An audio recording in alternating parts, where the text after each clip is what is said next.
ভোটের পরদিন রেজাল্ট হওয়ার পরদিন সোমবার ওই দিন আমি দোকানে বসে চা করছি, হঠাৎ প্রধানের স্বামী তন্ময় ঘোষ ও এলো এসে বলছে যে তুই বেইমানি করছিস, তুই ভোট করছিস, হ্যাঁ তোকে বোঝাবার হবে, বিজেপি ভোট করছিস বোঝাবার হবে, এই বলে বেরিয়ে চলে গেল। আমি কিন্তু চা করছি, লোকজন আছে চা দিচ্ছি, আমি জানি না যে আমাকে মারবার ধরা খুঁজে, আমি এটা কিন্তু জানি না। কিছুক্ষণ পরে ডাকবাংলা থেকে সব লোকজন এসে ভোট নিয়ে এসে আমি বসে আছি, কোনো কথা নাই, এই তুই সারা কিছু ভোট দিয়েছিস অমুক কম করে, আবার লাগলো আমাকে মারতে, আমার মারতে লাগলো, দুই হাতে বেরিয়ে করে দিল, আমি অসান হয়ে গেলাম। অন্য লোক ছিল দেখে আমাকে এ করলো, ওরা পালিয়ে গেল। মারধর করেছে তন্ময় ঘোষ লোক, তৃণমূল করে। আপনি কি বিজেপি করা অপরাধ? হ্যাঁ, আপনারা কে লিড দিচ্ছে ভোটে, কে বেশি ভোট বিজেপি বেশি। তারপর থেকে হিংসা চলছে? হ্যাঁ স্যার, হিংসা চলছে।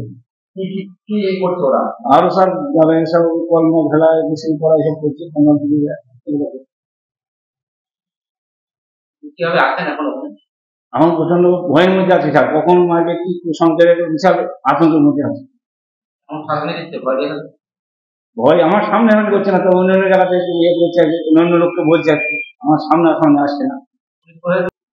ভোট পরবর্তী হিংসায় ভোট যেদিন গণনা শেষ হয়ে গেল, দলে একদল জিতবে একদল হারবে, সেটা আমাদের সবসময় হয়ে আসছে, আমাদের লিখে আসছে।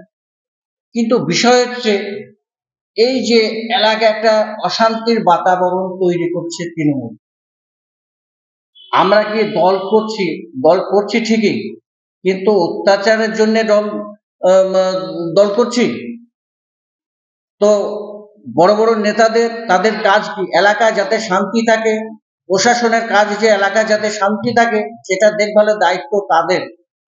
কারণ ভোটে হার জিত আছে, অবশ্যই সেটা মেনে আমরা নিয়েছি, কিন্তু কর্মীর ওপরে যেভাবে হামলা হচ্ছে, ভয়ে আতঙ্ক ছড়াচ্ছে, বাড়ি বাড়ি যে কল ভাঙছে, সেখানে দেখলাম কিছু জায়গায় দেখলাম যে মানুষ হাহাকার করছে জলের জন্য। এগুলা টিএমসি লোকজন এলাকায়, তারা ভোট কম পেয়েছে, তারা ব্যাপক অত্যাচার চালাচ্ছে, তাদের উপরে বিজেপির কর্মীদের উপরে অত্যাচার চালাচ্ছে। কিন্তু এই অত্যাচার যদি বন্ধ না হয়, আমরা আইনগত ব্যবস্থা নেব এবং জানাবো প্রশাসনকে, এবং আমরা ইমিডিয়েট আমরা দাবি করছি যাতে সেন্ট্রাল বাহিনীটা অতি শীঘ্রই সমস্ত ব্লকে আসে। তার জন্য আমি বিশেষভাবে এটা অনুরোধ করছি যে মানুষ ভোট হয়ে গেছে ঠিকই আছে, মানুষ শান্তিতে বাস করুন, আমরা শান্তি চাই। দেখুন, প্রথমেই একটা কথা বলি, এই অভিযোগ যেনারা করছেন, অভিযোগ সম্পূর্ণ হচ্ছে ভিত্তিহীন। কারণ বিষয়টা হচ্ছে যে গ্রামে ঘটনাটা ঘটেছে, সে গ্রামটা টোটালটাই হচ্ছে হিন্দু অধ্যুষিত গ্রাম, ঠিক আছে। এবং সেখানে আপনার যিনারা এই অভিযোগ করছেন, সেখানে যদি কোনো অভিযোগ কেউ যদি গ্রাম ছাড়া থাকে, কেউ যদি গ্রামের বাইরে থাকে, আমি দায়িত্ব নিয়ে আপনাদেরকে অনফোনে বলছি, তাকে আমি বাড়িতে নিয়ে ভরে দেবো। এইসব ফলস মিথ্যা অভিযোগ, কারণ বিজেপির কাজই হচ্ছে এই সমস্ত মিথ্যা অভিযোগ করে। আপনারা জানেন যেমন সন্দেশখালীর ঘটনা যেমন ঘটানো একইভাবে পরিকল্পনা মাফিক, ঠিক একইভাবে বিজেপির পায়ের তলায় মাটি হারাচ্ছে।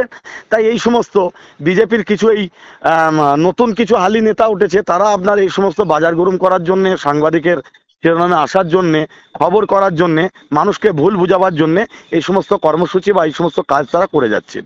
এই ধরনের ঘটনায় কিছু ঘটেনি।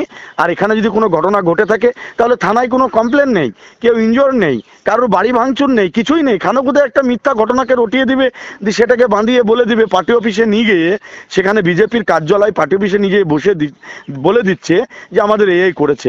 আমরা দায়িত্ব নিয়ে বলছি, এই ঘটনা যদি ঘটে থাকে আপনি বলুন তাদের, আমি গ্রামে ভরে দেবো যদি এই ধরনের ঘটনা ঘটে থাকে। আচ্ছা, তারা বলছে যে তাদের যে পানীয় জলের ট্যাঙ্কি সেটা ভাঙচুর করা হয়েছে, তাদের বাড়িতেও ভাঙচুর করা হয়েছে, এরকম অভিযোগ করছেন শাসক দল। এবং আপনারা বলুন, তাদেরকে ছবি দেখাতে বলুন, যদি সেই ধরনের কোনো বাড়ি ভাঙচুর সব থাকে তাহলে আমরা দায় মাথা পেতে নিব।